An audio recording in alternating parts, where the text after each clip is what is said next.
It was a Friday morning, nothing unusual about it. I was reviewing quarterly reports for my consulting business when my phone lit up with a banking alert.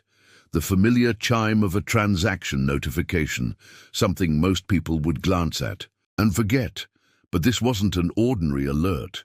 It was from our joint savings account, the one Rebecca and I had built together over our 12-year marriage.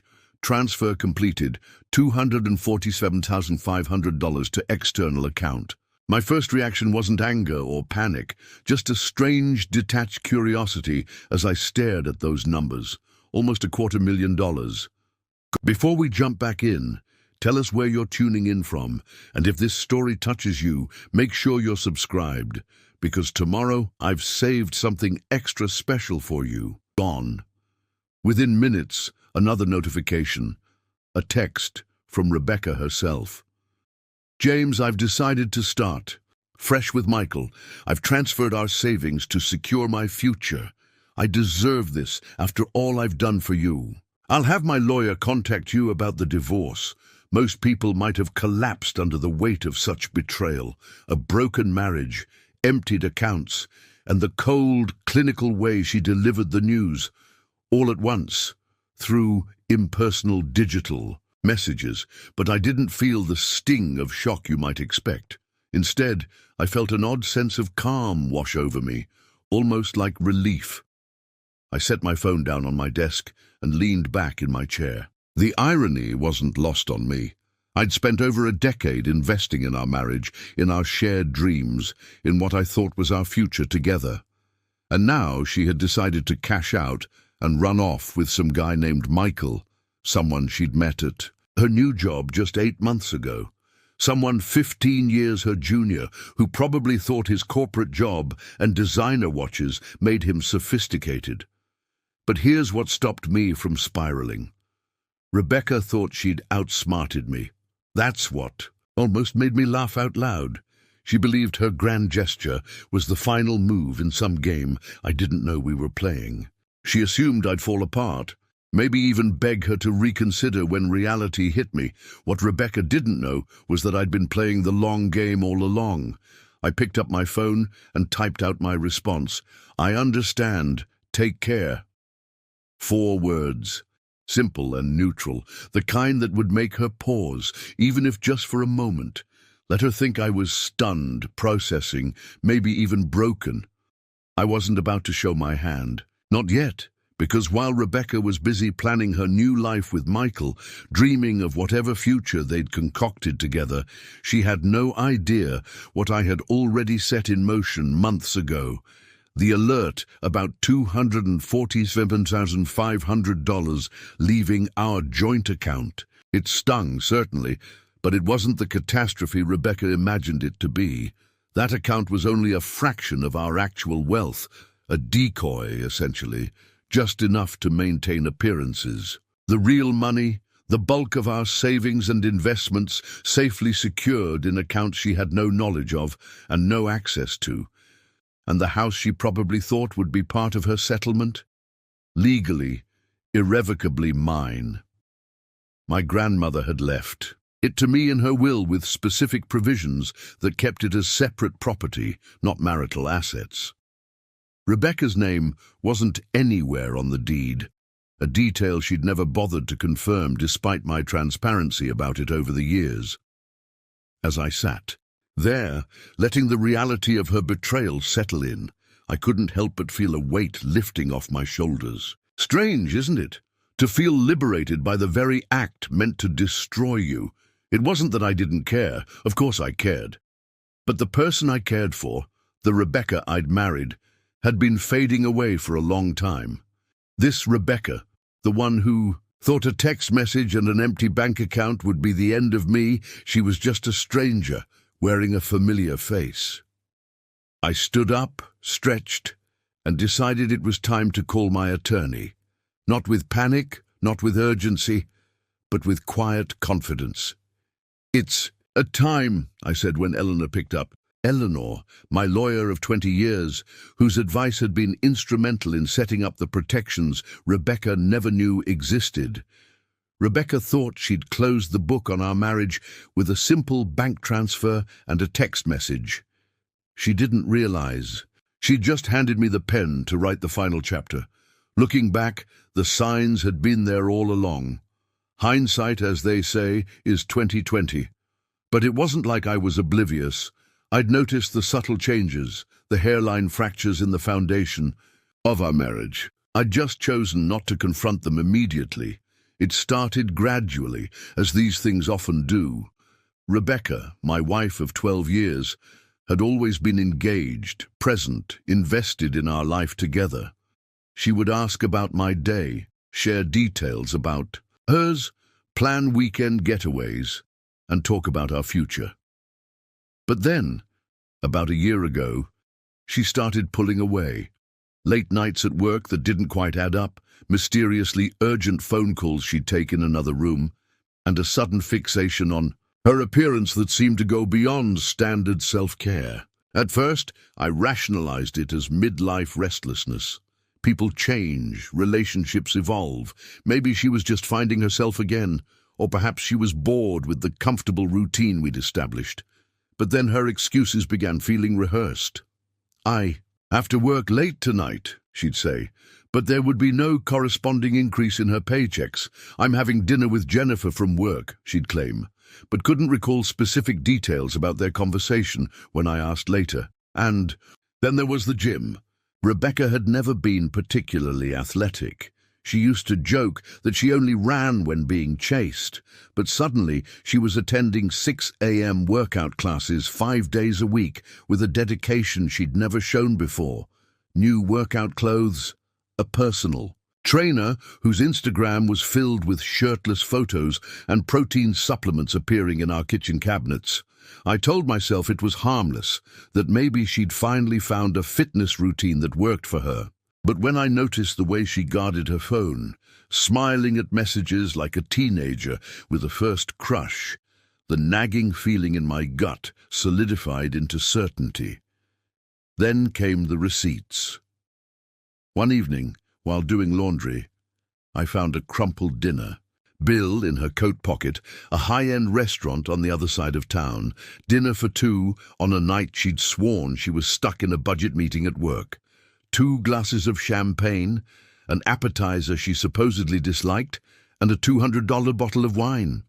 Remember holding that piece of paper, feeling the weight of her lie settle on my chest. Still, I didn't confront her, not yet, because if there's one thing I've learned from 2 decades in business consulting, it's that people who are hiding something are always one step away from revealing themselves completely. I started paying attention to the little things, the way she changed her passwords, the mysterious weekend work conferences that had no digital footprint, the sudden interest in books about finding yourself and second chances. She even started dressing differently, styles I'd never seen her wear before, clothes that seemed chosen for someone else's approval. It wasn't just her behavior, it was the way she treated me. Cold, dismissive, like I was a relic of her past. She couldn't wait to leave behind. She stopped asking about my day, stopped sharing her thoughts, stopped caring about the plans we'd once made together.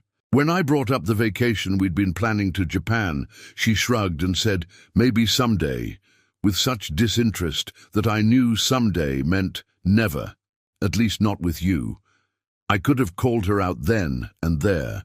I could have demanded answers, thrown accusations, or even tried to salvage whatever was left of our marriage. But something told me to wait, to watch, to prepare. If Rebecca was making her plans, I needed to make mine. That's when I started preparing, quietly, methodically. I scheduled a meeting with Eleanor, my attorney since my first business venture, 20 years ago. I laid out my concerns, and she gave me advice that would prove invaluable. Don't confront her yet, Eleanor advised, her eyes reflecting both compassion and strategic thinking.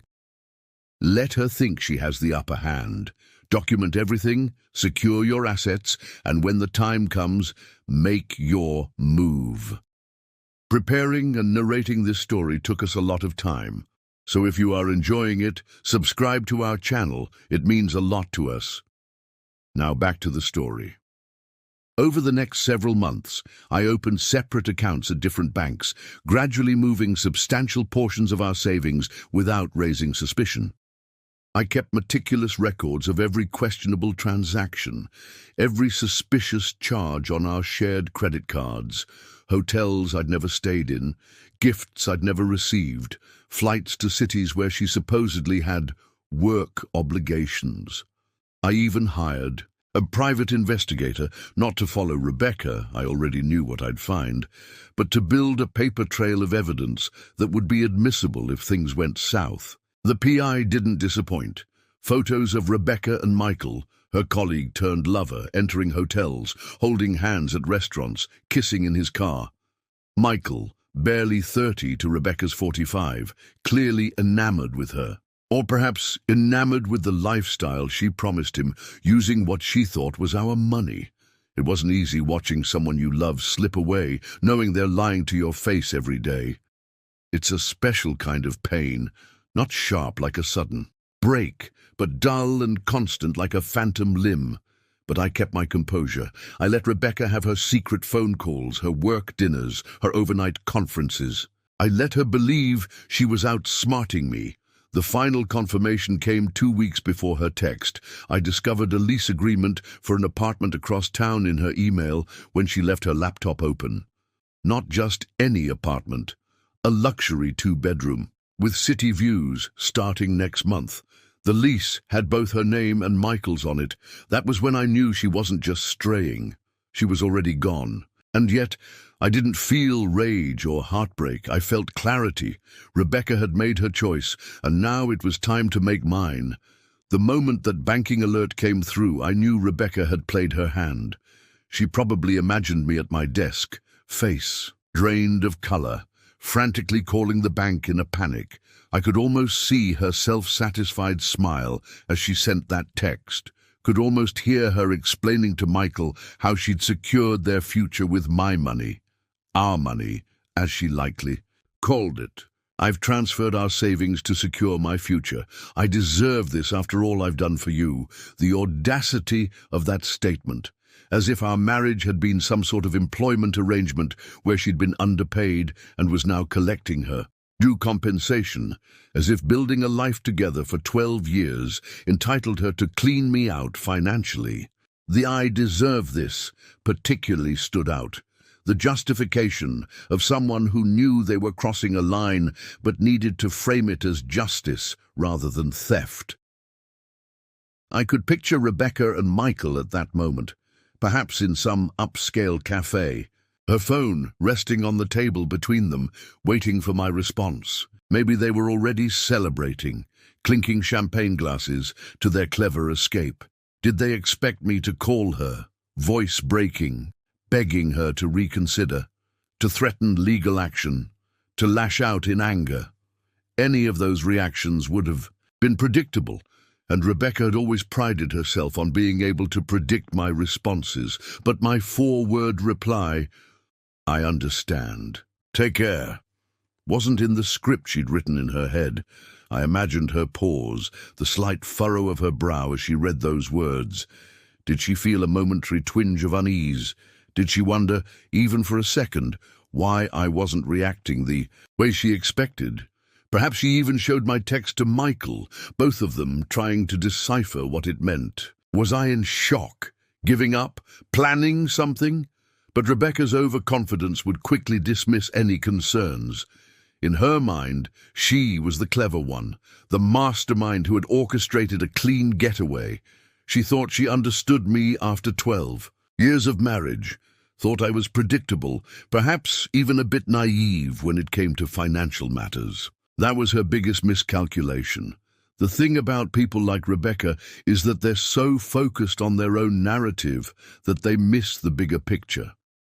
She thought transferring $247,500 from our joint account would leave me financially crippled. What she didn't realize was that I'd been quietly moving assets for months, ever since I found that first dinner receipt. Our joint account, the one she'd so triumphantly emptied, was nothing more than a financial decoy. I'd been gradually reducing its balance, moving funds to accounts in my name, only at different financial institutions. I made sure to keep just enough in that joint account to maintain appearances, regular deposits and withdrawals, ordinary household expenses, nothing that would trigger her suspicion. The real money, the bulk of our actual wealth, was safely secured elsewhere. The proceeds from my consulting firm's biggest clients, my annual bonuses, the inheritance from my uncle 3 years ago, all carefully placed where Rebecca couldn't access them. Not because I had anticipated this specific betrayal, but because Eleanor had taught me long ago about the importance of financial compartmentalization. It's not about trust, Eleanor had said during one of our early meetings. It's about risk management. The same principle applies to marriage as to business. Never keep all your assets in one basket. And that advice had become my financial North Star, a principle Rebecca had dismissed as overly cautious whenever it came up. "Why do we need separate accounts?" she'd asked early in our marriage. "Don't you trust me?" I did trust her then. But I also respected Eleanor's wisdom enough to maintain a certain degree of financial independence, a decision that now seemed almost prophetic. Then there was the house, our beautiful craftsman in the historic district that Rebecca had fallen in love with when we first moved to the city. She probably assumed it would be part of the divorce settlement, another asset she could leverage or force me to sell. What she didn't know, what she had never bothered to verify, was that the house had come to me through my grandmother's estate, with a specific trust provision that designated it as separate property, not marital assets. I'd explained this to Rebecca when we moved in, but she'd waved it away as a legal technicality. "What's yours is mine, and what's mine is mine," she'd joked back then. The irony of that statement wasn't lost on me now. And then there was my business, the consulting firm I'd built from the ground up over 20 years. Rebecca had always treated it as our success, despite having contributed nothing to its growth beyond showing up at the occasional client dinner. She had no idea that 5 years ago, I'd restructured the company with Eleanor's guidance, placing it in a protected trust that would be insulated from personal financial claims, including divorce. All these preparations weren't born from a lack of trust or a premonition of betrayal. They were simply sound financial planning that had become standard practice in my life, the same caution and foresight that had made my consulting business successful in the first place. Rebecca had mistaken this prudence for predictability, this caution for naivety. Her other critical error was underestimating Eleanor. In Rebecca's mind, lawyers were interchangeable. You hired one when you needed legal work, like calling a plumber for a leaky faucet. She didn't understand that my relationship with Eleanor went back 2 decades, to when I was just starting out and she was building her reputation as one of the sharpest minds in financial and family law. Eleanor wasn't just my attorney, she was my strategic partner, someone who had guided me through every major business decision, every significant life change.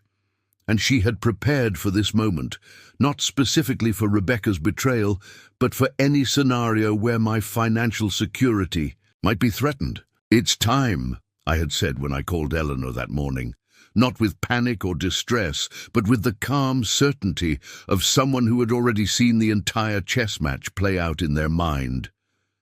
"She made her move?" Eleanor asked, her voice steady. "Transferred everything from the joint account to someone named Michael, then texted me about wanting a divorce." There was a moment of silence on the line, and I could almost see Eleanor nodding, the pieces falling into place. "The contingency plan, then. I've had the documents ready. Give me an hour to make some calls, and then we'll meet. And James, don't engage with her beyond what you've already said. Let her think she's won." That was Eleanor's genius. She understood that in situations like this, perceived victory was a powerful tool. The longer Rebecca believed she had outsmarted me, the more complacent she would become, and the less prepared she would be for what was coming. As I ended the call with Eleanor, I felt a strange sense of peace. Rebecca thought she had written the final chapter of our story, but she had merely set the stage for what was to come. She believed herself to be the author of this narrative, never realizing that her betrayal was just a plot point in a much larger story, one where she wasn't the protagonist she imagined herself to be. Spent the rest of that morning reviewing the documentation I'd been gathering for months, bank statements showing unusual withdrawals, credit card bills with charges for hotels and restaurants I'd never visited, text messages I'd photographed. When Rebecca left her phone unlocked, the PI's detailed reports and photographs. Each piece of evidence was a tile in the mosaic of betrayal Rebecca had been creating piece by piece, without realizing she was leaving a trail. By the time I was scheduled to meet with Eleanor at her office, I had everything organized, labeled, and ready. Rebecca thought she had launched a surprise attack that would leave me reeling. Instead, she had walked into a counter-offensive that had been months in the making. She thought today marked her freedom. She had no idea it actually marked the beginning of her reckoning. Eleanor's office was a testament to her success. 38th floor, floor-to-ceiling windows overlooking the city skyline, modern art on the walls that probably cost more than most people's cars. But what I appreciated most about her space was how it made clients feel safe, secure, in the hands of someone who knew exactly what they were doing. "You look surprisingly well for a man whose wife just emptied his bank account," she said as I settled into the leather chair across from her desk. "That's because she didn't empty my bank account," I replied. "She emptied an account," Eleanor smiled, the kind of smile that had intimidated countless opponents in courtrooms and boardrooms alike. "I've always appreciated your foresight, James. Not many clients listen when I tell them to diversify their holdings." She opened a sleek leather portfolio and laid out several documents in front of her. "I've already initiated a freeze on all remaining marital assets. That's standard procedure when there's evidence of financial impropriety, which we definitely have here. I've also prepared a petition for the immediate return of the transferred funds, citing fraud and conversion of marital assets." I nodded, taking it all in. "What are the chances of getting that money back?" "Honestly, very good. Rebecca made a critical error by sending you that text.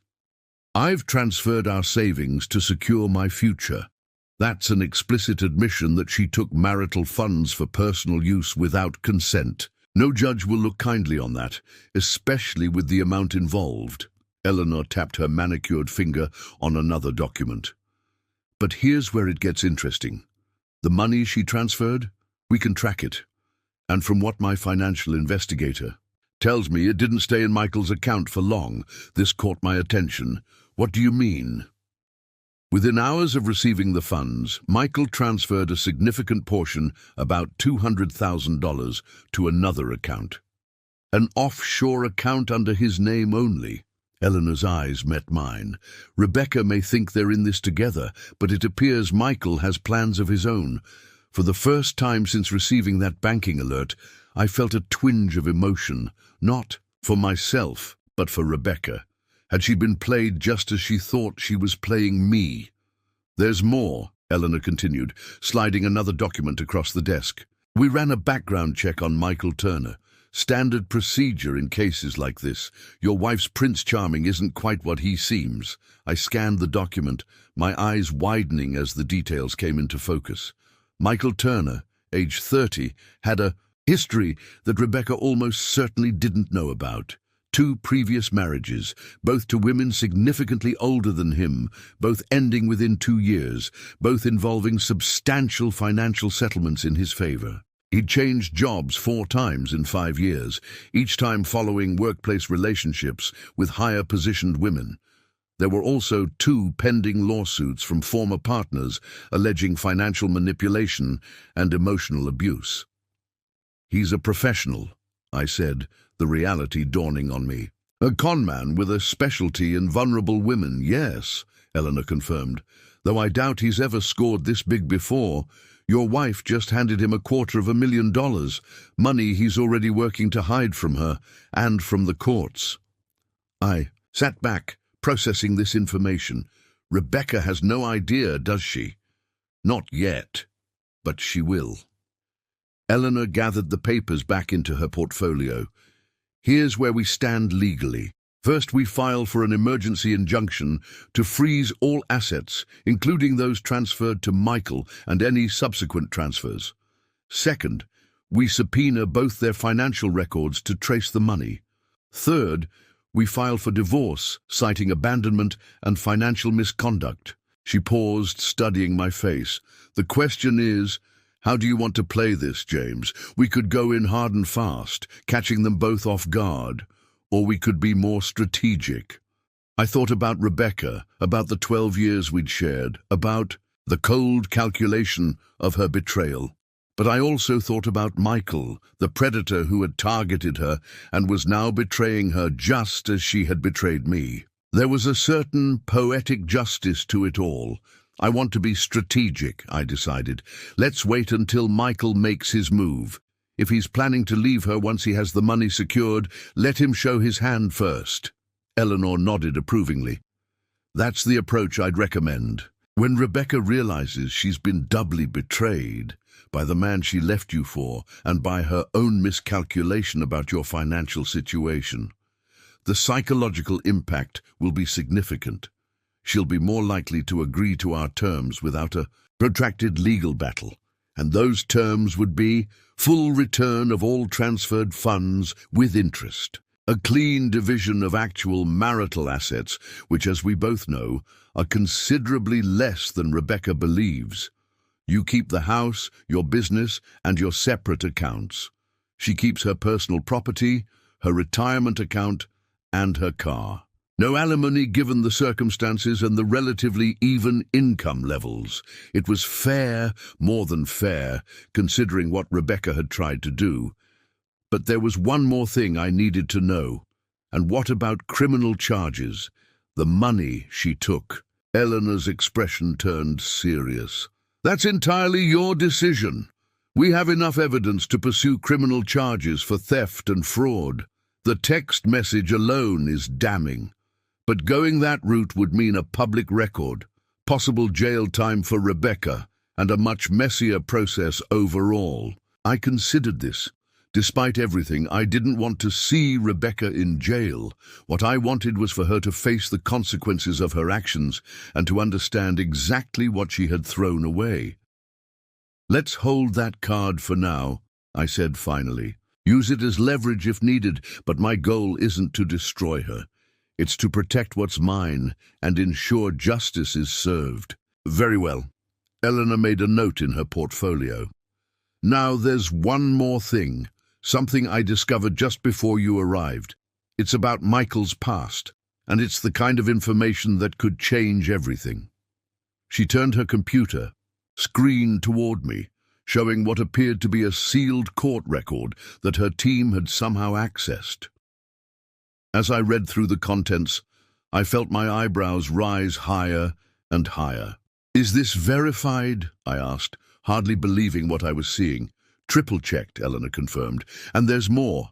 My investigator found communications between Michael and an associate discussing their latest mark. Based on the timing, we believe they were referring to Rebecca. The revelation was staggering. Michael wasn't just an opportunist taking advantage of a woman looking for excitement. He was a calculated predator with a documented history, one that included an elaborate scheme to target wealthy married women, orchestrate false love affairs, and systematically drain their finances, and Rebecca had fallen for it completely. So, what do we do with this information? I asked, still processing the magnitude of what I'd learned.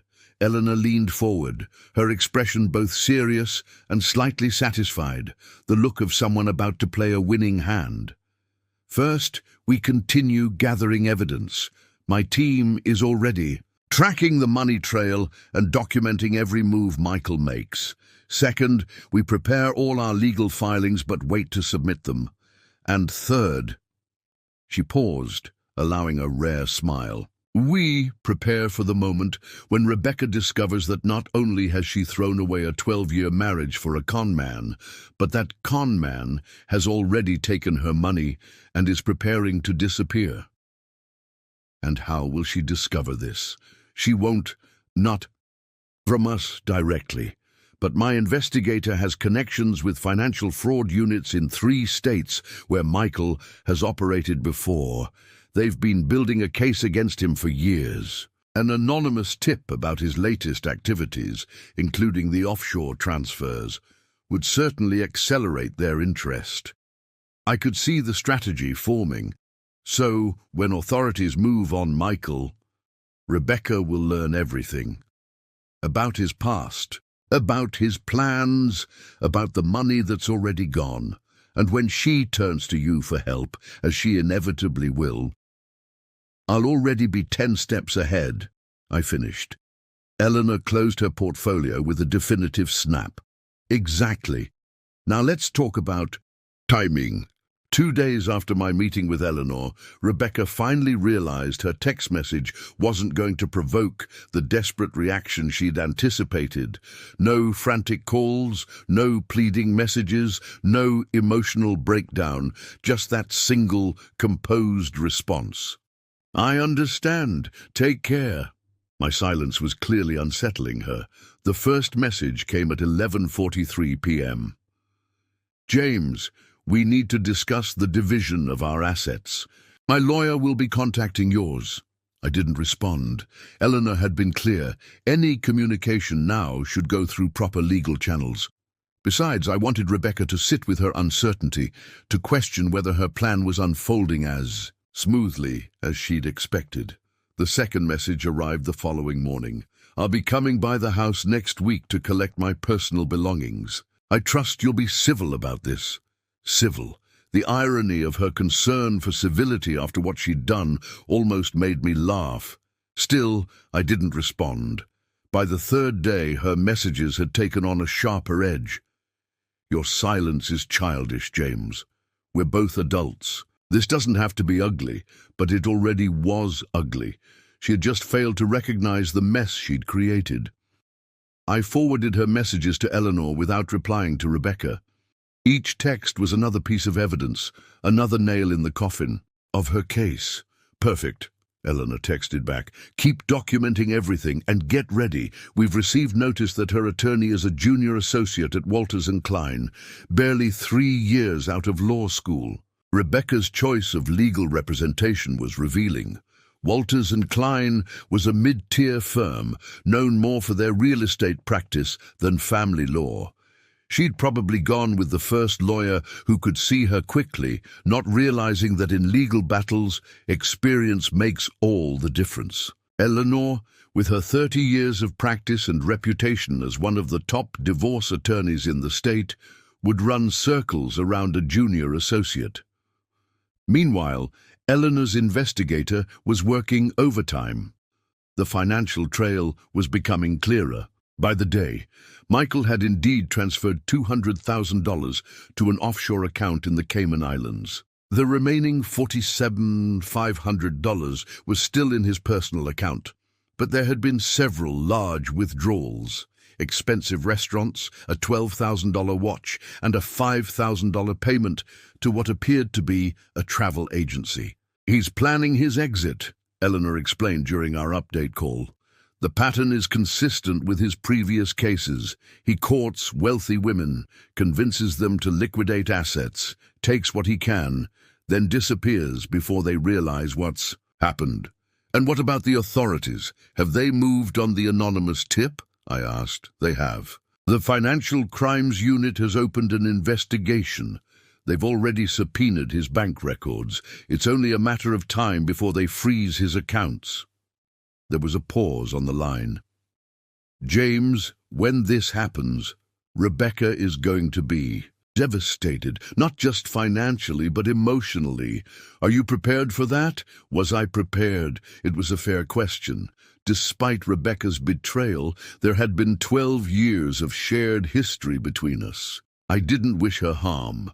I just wanted justice and the protection of what was rightfully mine. I'm prepared. I told Eleanor, but I'm not going to gloat or make this worse for her than it already is. That's wise, Eleanor replied. The high road always looks better to a judge. A week after Rebecca's banking transfer, things began to unravel faster than anyone anticipated. It started with a series of increasingly frantic messages from Rebecca. 14M. James, have you heard anything about an investigation into Michael? His accounts have been frozen. 22-2M. I need to talk to you. It's urgent. Please call me. Lviv. 45M. Something's wrong. Michael isn't answering my calls. I went to his apartment, and the landlord said he moved out yesterday. This doesn't make sense. 3 p.m. James, I'm scared. I can't access the money. The bank says there's a federal hold on the account. What's happening? Each message revealed a woman watching her world collapse in real time. Part of me felt a pang of sympathy, but another part, the part that remembered her cold text announcing she was taking our savings and leaving, felt something closer to poetic justice. Eleanor called me that afternoon. It's happening, she said without preamble. The Financial Crimes Unit moved faster than expected. They've frozen all of Michael's known accounts, including the one where Rebecca transferred the money. And there's more.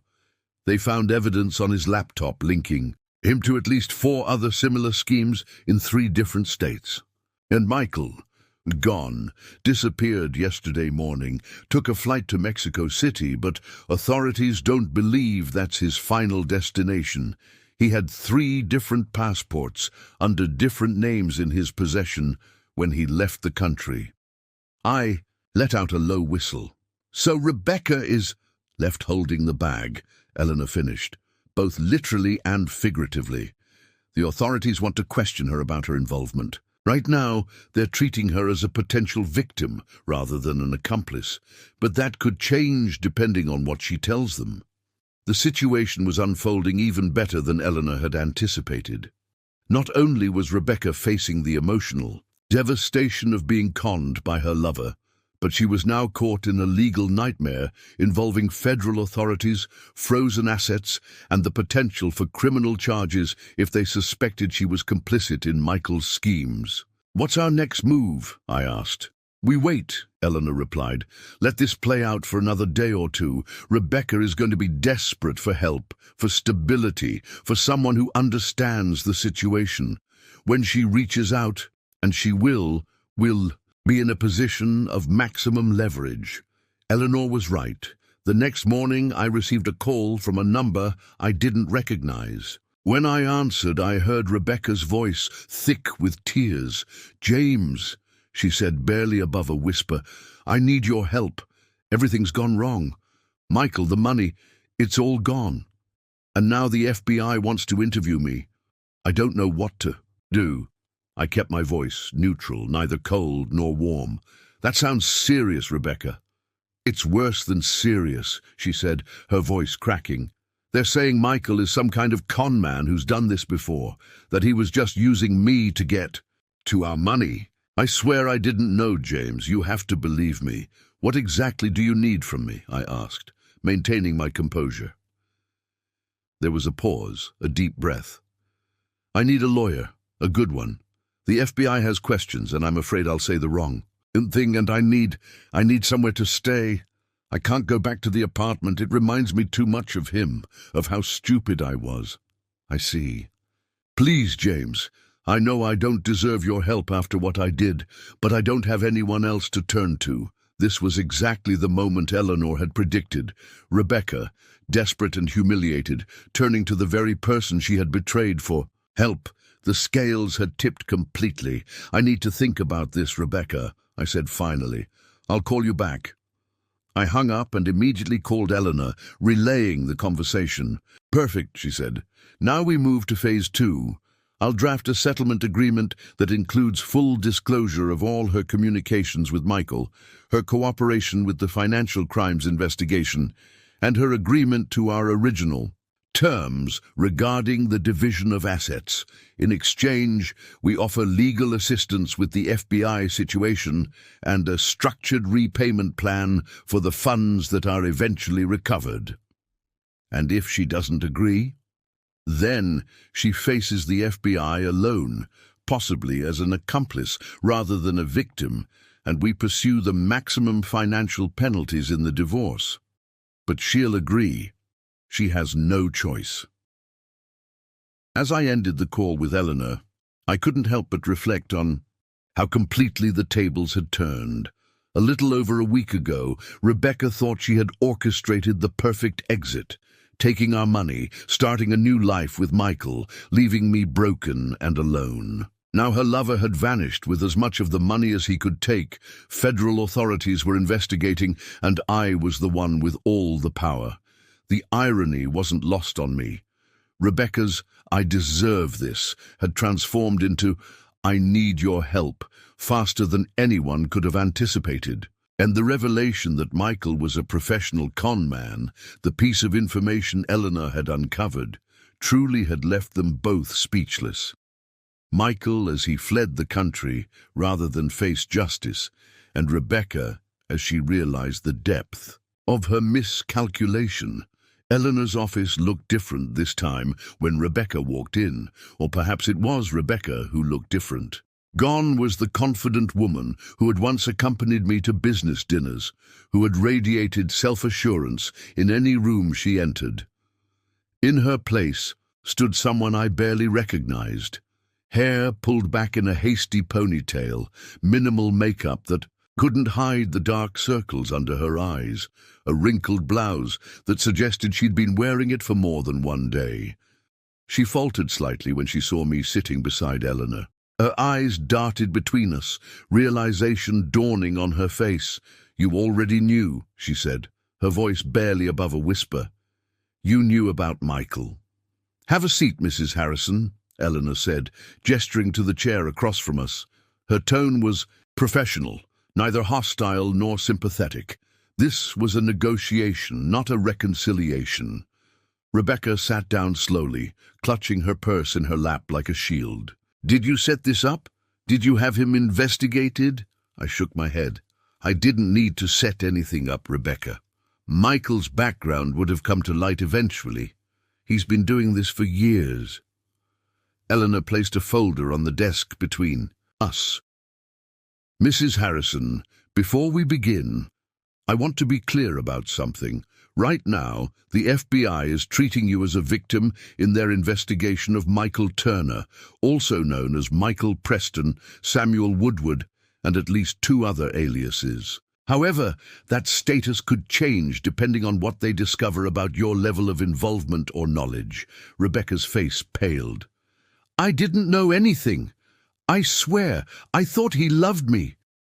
"And yet," Eleanor continued, her voice measured, "you chose to transfer nearly $250,000 of marital assets to his personal account without consent, then immediately informed your husband of your intention to leave the marriage. Those actions suggest a level of coordination that might interest federal investigators." Tears welled in Rebecca's eyes.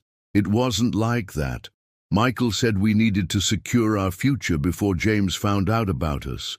He said it was just protecting what I deserved from the marriage. I never thought—" She broke off, wiping hastily at her cheeks. I watched her, searching for the woman I had once loved. 12 years together, and now she sat across from me like a stranger, destroyed by her own choices and the predator who had taken advantage of them. "Rebecca," I said, my voice softer than I had intended, "why? We had built a life together. If you were unhappy, why not just tell me? Why the deception, the theft?" She couldn't meet my eyes. "I don't know. Michael made everything seem so exciting, so certain. He said you didn't appreciate me, that I'd given you the best years of my life and had nothing to show for it. He made me believe I deserved more, that taking the money was just evening the score." She looked up finally, her expression hollow. "I was a fool. Yes, Eleanor interjected. You were, and now that foolishness has left you in a precarious legal position. The offshore account where Michael transferred most of the funds has been identified but not yet frozen. The money may still be recoverable, but the process will be complicated and could take months, possibly years. Rebecca slumped in her chair. I have nothing.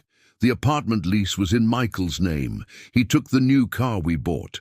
I have about $3,000 in my personal account, and that's it. She looked at me, desperation in her eyes. James, I know I have no right to ask, but I'm begging you, help me. This was the moment Eleanor had strategized for, Rebecca at her most vulnerable, most willing to accept whatever terms we offered. But seeing her like this, broken and humiliated, gave me no satisfaction. There's a difference between justice and cruelty, between standing your ground and grinding someone into the dirt. I looked at Eleanor, who gave me an almost imperceptible nod. We had discussed this moment, prepared for it. I knew exactly what I wanted from this confrontation, and it wasn't to see Rebecca suffer more than she already had. Here's what's going to happen, I said, my voice calm and steady. Eleanor has prepared a settlement agreement. It stipulates that you will cooperate fully with the FBI investigation into Michael, providing all communications, all information about your relationship, everything that might help them build their case and potentially recover the stolen funds. Rebecca nodded quickly. Of course, I'm already doing that. I want him caught. Second, I continued, you will sign a divorce agreement that reflects the actual division of our marital assets, not what you thought existed, but what actually exists. The house remains mine as it always was. My business remains mine. Your retirement account remains yours. The furnishings will divide reasonably. Another nod, more subdued. Third, you will sign a promissory note agreeing to repay your portion of the stolen funds if and when they're recovered. If they're not recovered, we'll establish a payment plan that's manageable but holds you accountable. She looked up, surprise flickering across her face. You're not asking for the full amount? Eleanor interjected.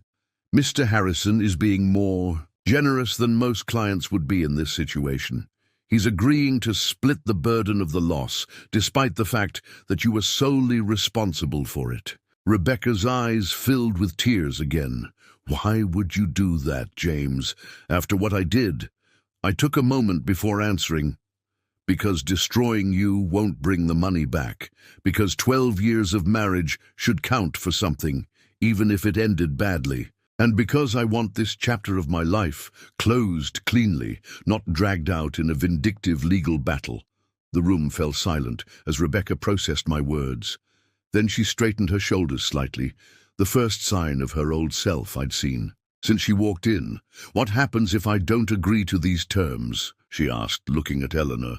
Then we proceed to court, Eleanor replied without hesitation. We present evidence of your financial misconduct, your role in what federal authorities may view as conspiracy to commit fraud, and we seek maximum penalties, including full financial restitution. Additionally, we withdraw any offer of assistance with your legal situation regarding the FBI investigation. Rebecca's momentary strength seemed to evaporate. And if I sign? Eleanor slid the document across the desk. Mr. Harrison will provide you with a loan to secure appropriate legal representation for the federal investigation. You'll have 60 days to find new housing and employment without immediate financial pressure.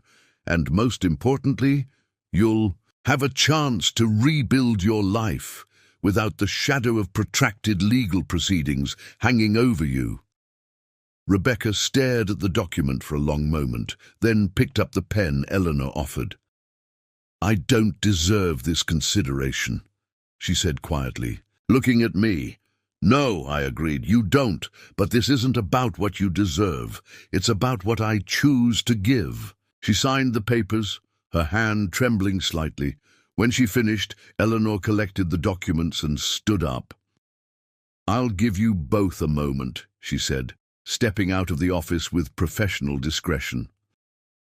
For the first time in weeks, Rebecca and I were alone together. 12 years of shared history hung in the air between us, a lifetime of memories now tainted by her final choices. "I'm sorry," she said finally. "Not just for the money, but for everything. For lying, for betraying your trust. I convinced myself that I was justified, that I was just taking what I deserved, but that was never true." I nodded, accepting her apology without offering absolution. "What will you do now?" She shrugged helplessly.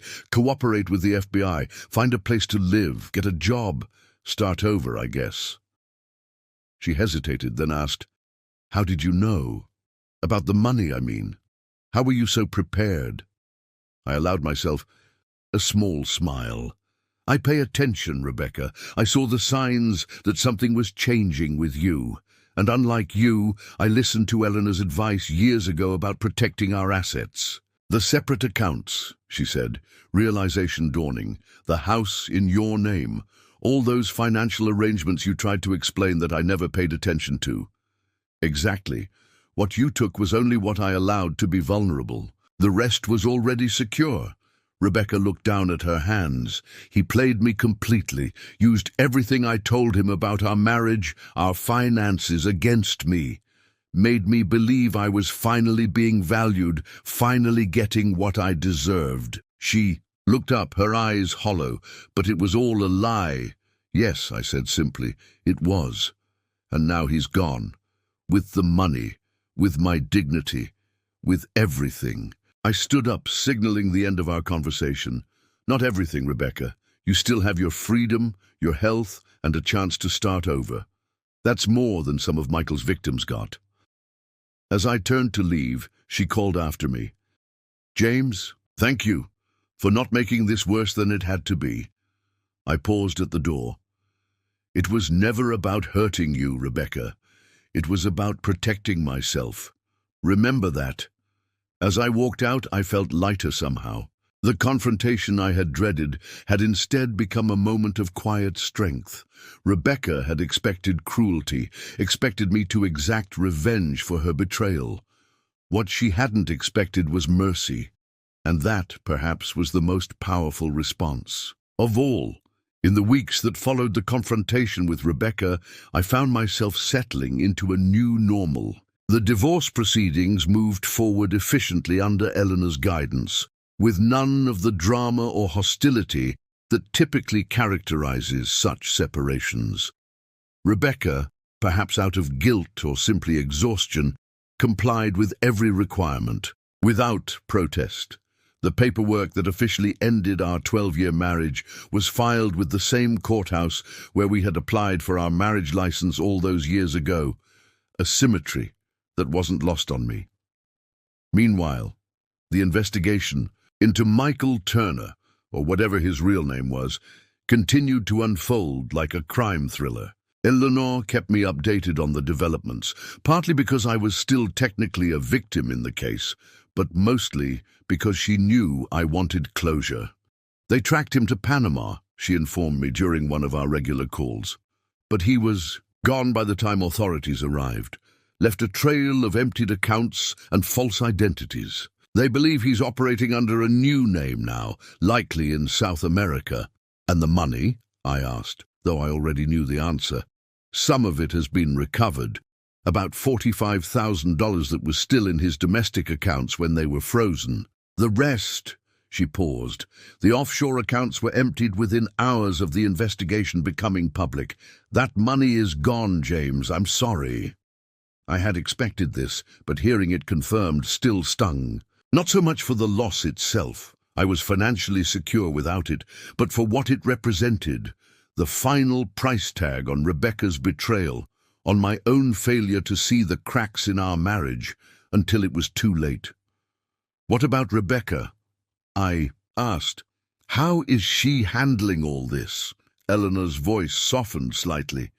"She's cooperating fully. The FBI has formally classified her as a victim rather than an accomplice, which is the best outcome she could have hoped for. She's found an apartment, Modest but decent, and she's interviewing for jobs this week. I nodded, though Eleanor couldn't see me over the phone. Rebecca had been a skilled marketing director before she met Michael. Her professional reputation had taken a hit from the scandal, but she was talented enough to rebuild if given the chance. "That's good," I said simply. "You know," Eleanor ventured, "most of my clients in your position would be celebrating her downfall, taking satisfaction in seeing her humbled. Would that bring the money back? Would it undo the betrayal? No, but it might feel satisfying nonetheless." I considered this. "I don't find satisfaction in her suffering, Eleanor. I'm not that person. I just wanted what was fair, what was mine. And that's why you're one of my favorite clients, James. You've maintained your dignity throughout this whole ordeal." After we hung up, I walked through the house, my house, and found myself in our former bedroom. I'd redecorated since Rebecca left, replacing the furniture and repainting the walls. There was no trace of her here now, no lingering presence. It struck me that I had moved on more completely than I had realized. 2 days later, I received a text from an unknown number. "It's Rebecca. I got a job, assistant marketing manager at Carlton Group, lower position than before, but it's a start. Thought you should know I'm keeping my end of our agreement. Thank you again for your kindness." I read the message twice before responding. "Congratulations on the job. I wish you well." Formal, polite, final. Her reply came quickly. "I know you may not believe this, but I'm truly sorry, James. Not just for the money, but for throwing away what we had. I was a fool." I didn't respond to that message. Some conversations are better left ended. As spring turned to summer, the ripple effects of Rebecca's actions began to touch other aspects of my life. Friends who had known us as a couple chose sides or, awkwardly, tried to maintain relationships with both of us. Family members who had considered Rebecca a daughter or sister processed their own sense of betrayal. The story of her affair with Michael and his subsequent con had become gossip in our social circle, growing more dramatic with each retelling. I chose to address it head-on when necessary and ignore it when possible. "Yes, Rebecca and I are divorced," I would say when asked. "No, I prefer not to discuss the details." Most people respected my privacy, though some pressed for the salacious details they'd heard rumors about. My business continued to thrive. In fact, without the distractions of a troubled marriage, I found myself more focused, more innovative in my approach to consulting. I landed 2 major clients that summer, expanding my team and moving to a larger office downtown. Success, as they say, is the best revenge, though I didn't view it as revenge so much as vindication, proof that life continues, even thrives after betrayal. One afternoon in late July, Eleanor called with unexpected news. "They caught him," she said without preamble. "Michael?" I sat up straighter in my office chair. "In Argentina, he was trying to seduce the widow of a shipping magnate. Same playbook, different target. But this time, the authorities were waiting. International warrant, coordinated arrest. He's being extradited back to the United States to face multiple fraud charges." I let out a breath I hadn't realized I was holding. "Does Rebecca know?" "She will. It's going to be all over the news by tomorrow. Financial predator caught. Wealthy victims across 3 countries. Federal investigation spanning 2 years. The press will love it." I thought about Rebecca, slowly rebuilding her life, facing the public humiliation that would come with Michael's capture and the renewed interest in his victims. "Can you give her a heads up?" I asked. "Before the media circus begins. She should hear it from someone professional, not see her mistakes splashed across the news." Eleanor was quiet for a moment. "That's unusually considerate, James." "Are you sure?" "I'm sure. Not for her sake, really, for my own. I want to be the kind of person who doesn't needlessly add to someone else's suffering, even if they hurt me." "I'll call her counsel," Eleanor agreed. And James, the FBI believes they may be able to recover more of the funds now that they have Turner in custody. No promises, but there's a chance. After we hung up, I walked to the window of my new office. Looking out over the city skyline, the money mattered less to me now than it had months ago. What I valued more was the clean break, the knowledge that this chapter was finally closing. The next day, Michael Turner's arrest was indeed front-page news. His photograph appeared on news websites and TV reports, handsome in a calculated way, with the kind of smile that probably made women trust him instantly. Looking at him now, with the knowledge of who he really was, I couldn't fathom how Rebecca or any of his other victims had fallen for his act. But then, predators like Michael are experts at identifying vulnerability, at exploiting the small cracks in seemingly solid foundations. 3 days after the news broke, I received an email from Rebecca. James, Eleanor's colleague, told me about Michael's arrest before it hit the news. Thank you for that consideration. The FBI has asked me to potentially testify against him, along with 2 other women he defrauded. I've agreed. It's time I took responsibility for my part in all this, even if my part was being naive enough to believe him. I won't contact you again after this. I just wanted you to know that I understand now the depth of the damage I caused, not just financially, but to the trust we had built over 12 years. There's no excuse for what I did. The money, the affair, the cruel way. I ended things. I have to live with those choices. You deserved better. I hope someday you find someone worthy of the kindness and integrity you've shown, even in the worst circumstances. Rebecca. I read the email twice, then closed my laptop without replying. Some wounds heal cleaner without further contact, and some chapters end more definitively with silence than with words. That evening, I met with friends for dinner, real friends who had stood by me through the divorce without judgment or gossip. As we sat at our favorite steakhouse, laughing and sharing stories that had nothing to do with betrayal or legal proceedings or stolen money, I realized something important. I was happy, not despite what had happened with Rebecca, but in some strange way because of it. Her betrayal had forced me to reevaluate everything. My marriage, my priorities, the safeguards I had put in place both emotionally and financially. In trying to destroy me, she had inadvertently set me free. The irony wasn't lost on me. 8 months after Michael Turner's arrest, I found myself sitting in a federal courthouse, watching as the man who had nearly destroyed my marriage and finances was brought before the judge. I hadn't planned to attend the trial, but Eleanor had convinced me it might provide closure. Seeing justice served in person is different from reading about it in the news, she'd said. As usual, she was right. Michael looked nothing like the confident charmer from his photos. Prison had dulled his polished appearance. His designer clothes had been replaced by a standard-issue suit provided by his public defender. His previously perfect hair was now cropped short, and the charismatic smile that had seduced Rebecca was nowhere to be seen. Instead, he looked small, ordinary, and very, very worried. The charges against him were substantial: wire fraud, identity theft, money laundering, and conspiracy across multiple states. The prosecution had built a solid case, connecting him to at least 7 different schemes targeting wealthy women. The pattern was always the same: identify a vulnerable woman, usually married, usually middle-aged, usually with access to significant assets, develop a whirlwind romance, convince her to transfer funds, then disappear with the money. I wasn't the only victim, or rather, victim adjacent in the courtroom that day. There were others.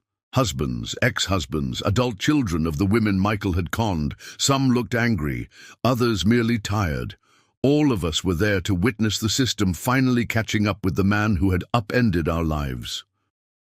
Rebecca would be testifying later in the week. We had arranged, through our attorneys, to attend on different days to avoid any uncomfortable encounters. Though our divorce was final and communication minimal, there remained an unspoken agreement to respect each other's space during this difficult process. The prosecutor, a sharp-eyed woman named Carla Jenkins, laid out the case methodically. Financial records, travel documents, text messages and emails, the evidence was overwhelming. Michael had been meticulous in his cons, but careless about covering his digital tracks. Perhaps he had grown overconfident after years of success, or perhaps he simply couldn't imagine being caught. Either way, his mistakes had finally caught up with him. The defendant didn't just steal money, Jenkins told the jury during her opening statement. He stole trust. He stole security. He stole the belief these women had in their own judgment. And in some cases, he stole their marriages and family relationships. These are damages that go far beyond dollar amounts. I shifted uncomfortably in my seat. Though Rebecca's poor choices had played a significant role in our divorce, I couldn't deny that Michael had been the catalyst. Without his calculated manipulation, would she have taken such drastic steps? Would she have been so quick to throw away 12 years of marriage? I would never know. The trial proceedings were expected to last several weeks, but I only attended that first day. I had seen what I needed to see. Michael Turner brought low, facing the consequences of his actions. The rest would play out whether I was there to witness it or not. As I left the courthouse, a reporter approached me, microphone extended. "Mr. Harrison, you're the husband of one of Turner's victims. How does it feel seeing him on trial today?" Paused, considering my response. "Justice doesn't undo damage," I said finally. "But it does remind us that actions have consequences eventually. That's all I have to say." The reporter looked disappointed at my brief statement, clearly hoping for something more dramatic, more vengeful. But I had no interest in becoming part of the media narrative surrounding Michael Turner. My story, my life, was moving in a different direction now. That evening, Eleanor called with news. "The FBI has frozen another account linked to Turner," she said. "In Switzerland this time. They believe it contains funds from multiple victims, including the money taken from your joint account with Rebecca." "How much?" I asked, trying not to get my hopes up. "They're still determining that, but preliminary reports suggest around $800,000 total. If the patterns from his other schemes hold true, approximately $180,000 of that would be your funds." I did the mental calculation, not the full $247,500 that Rebecca had transferred, but a significant portion of it. "When will we know for sure?" "The Swiss authorities are cooperating, but these things take time. Could be weeks, could be months." "But James, this is good news, better than we expected." "It is," I agreed. "Let Rebecca know too. Whatever her portion ends up being after the restitution calculations, it will help her get back on her feet." There was a pause on the line. "That's generous of you." "It's not generosity, Eleanor. It's pragmatism. The sooner Rebecca is financially stable, the sooner our financial entanglements are truly over." But even as I said it, I knew it wasn't entirely true. Yes, there was practical value in Rebecca regaining financial independence. But there was also something else, a desire to see this chapter closed with as much healing as possible. Not forgiveness, exactly, but a recognition that continuing to punish her served no purpose now that justice was being served through proper channels. 3 weeks later, Michael Turner was found guilty on all counts. The judge, citing the calculated nature of his crimes and the significant emotional and financial damage he had caused, sentenced him to 18 years in federal prison. He would also be required to pay restitution to his victims, though everyone involved knew that most of the stolen money would never be recovered. Rebecca's testimony had apparently been compelling. According to Eleanor, who heard it from the prosecutor, Rebecca had spoken with raw honesty about her own culpability, her shame, and the devastating consequences of her choices. She had not attempted to portray herself as blameless, which the jury had apparently appreciated.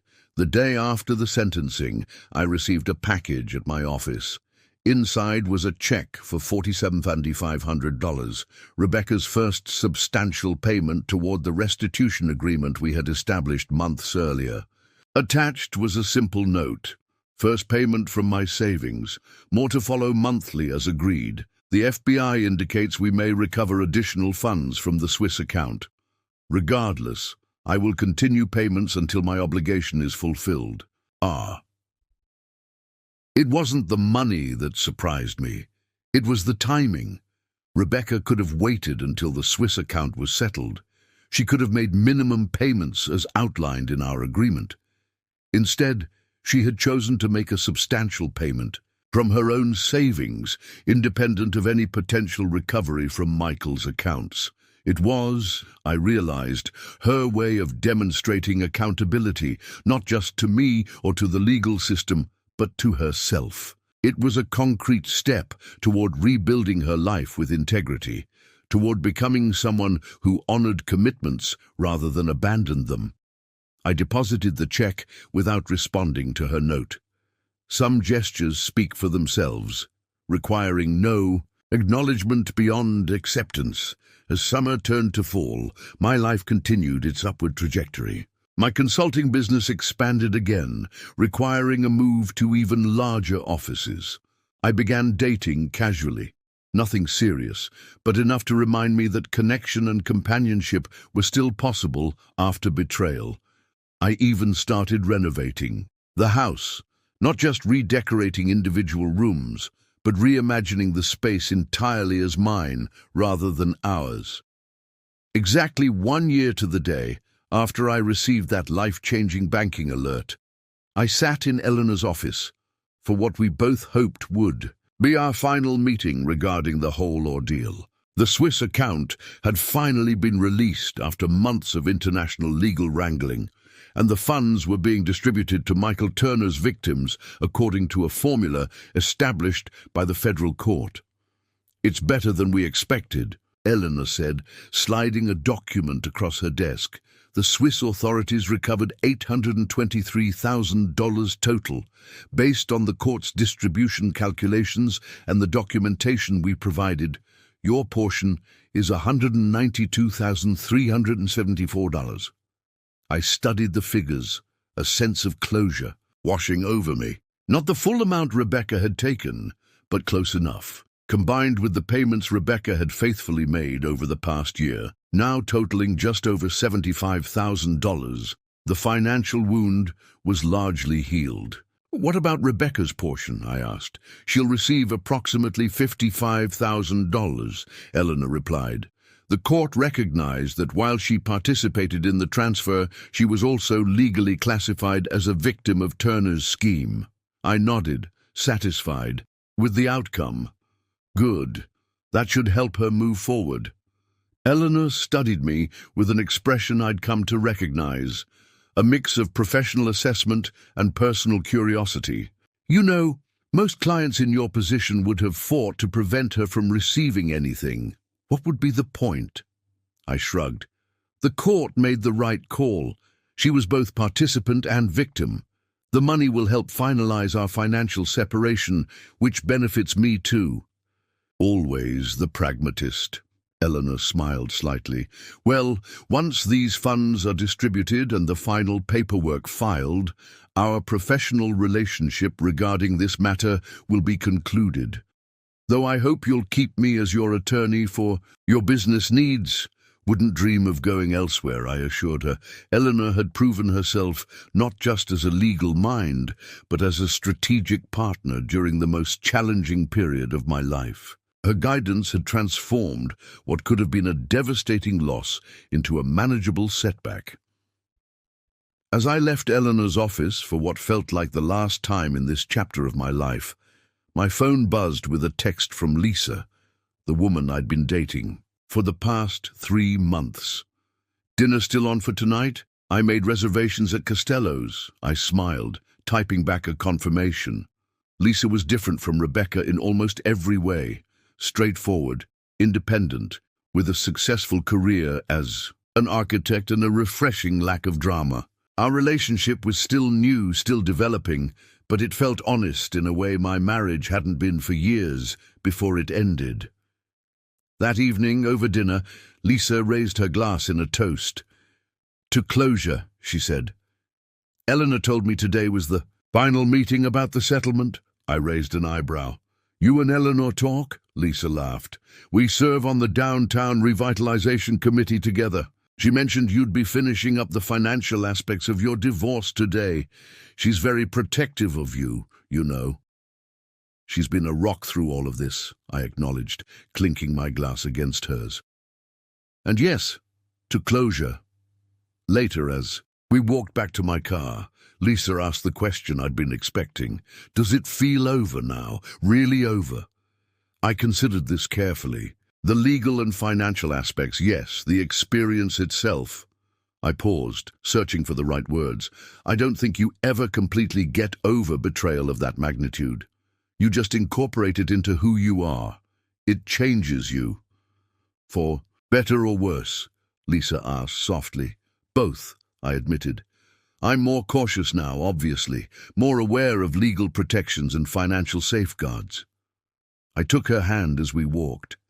"But I'm also more aware of what matters, more appreciative of honesty and straightforwardness, more willing to walk away from situations that don't serve me well."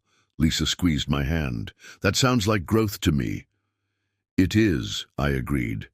"Expensive growth, but growth nonetheless." The next morning, I received an unexpected email from Rebecca. Our first direct communication in months. "James, I've been informed about the Swiss account distribution. This doesn't change my commitment to continuing the monthly payments until I've fulfilled my obligation to you completely. The additional funds will help, but they don't erase my responsibility. I've been offered a position as marketing director at Brennan Industries in Chicago. It's a fresh start in a new city, which I think will be good for both of us. No more awkward, almost encounters at local events or restaurants. No more mutual friends feeling caught in the middle. Before I go, I wanted to thank you again for how you handled everything. You had every right to destroy me, financially, legally, socially, and you chose not to. I've spent a lot of time in therapy this past year, trying to understand why I did what I did, why I was so vulnerable to Michael's manipulation. The work hasn't been easy, but it's been necessary. I hope you're doing well. I've heard through the grapevine that your business is thriving, and that makes me genuinely happy. You deserved better than what happened, and I'm glad you found your way forward. Rebecca." I sat with the email for a long time, considering whether to respond. Finally, I wrote, "Rebecca, congratulations on the new position and the fresh start. Chicago is a good city. I've done consulting work there and always enjoyed it. I appreciate your continued commitment to the financial agreement, though I expect the Swiss account distribution will significantly reduce the remaining obligation. Eleanor can work with your attorney to adjust the terms accordingly. I wish you well in this new chapter. We both deserve to move forward. James." Simple, cordial, final. As I hit send, I felt the last threads connecting our lives together begin to dissolve. Rebecca moving to Chicago represented the physical separation that would complete our emotional and legal disentanglement. It was, I realized, exactly what we both needed. Later that week, I met with my business partners to discuss our expansion plans. The consulting firm had grown beyond my initial vision, now employing 23 people and serving clients across 3 states. The betrayal that had once threatened to derail my life had instead focused my energy on building something stronger, more successful than before. "We should consider opening a Chicago office next year," my operations director suggested during the meeting. "The market research shows strong potential there." I smiled at the coincidence. Chicago's definitely worth exploring. Let's put together a market entry strategy for next quarter. As the meeting concluded and my team filed out, I remained at the conference table, looking out over the city through the floor-to-ceiling windows of our new offices. 1 year ago, I had been sitting at my desk when a banking alert changed everything. 1 year later, I was stronger, wiser, and oddly enough, happier. Rebecca's betrayal and Michael's calculated predation had been meant to destroy me. Instead, they had revealed strengths I hadn't known I possessed: resilience, strategic thinking, and the capacity for measured compassion even in the face of profound hurt. The money that had been recovered would go back into investments, back into the business, back into the future I was building. But the lessons learned about protection, preparation, and perspective, those were the real assets I had gained from this ordeal. Those couldn't be stolen, transferred, or depleted. They were mine, permanently. As I gathered my things to leave the office, my assistant handed me an envelope that had been delivered by courier. Inside was the final settlement document from the court, stating that all financial matters related to the divorce and the fraud case had been resolved to the satisfaction of all parties. On the last page was a simple statement: case closed, and it was, finally, completely closed. Up next, you've got 2 more standout stories right on your screen.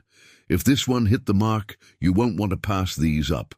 Just click and check them out. And don't forget to subscribe and turn on the notification bell so you don't miss any upload from us.